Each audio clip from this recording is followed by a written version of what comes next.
Guys, welcome back to my channel. तो मैं आज आपके लिए लेके आया हूँ। आज जो है नया डिज़ाइन निकाल के बताने वाला हूँ। तो कैसे निकालते क्या नया, पूरा वीडियो को देखिए। तो सब्सक्राइब करो, लाइक करो, शेयर करो वीडियो को। तो चलो वीडियो को शुरू करते हैं।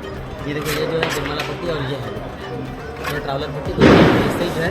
और ये जो है ये देखो एमसीएल का जो टेक्सचर है ना, उससे निकालना है।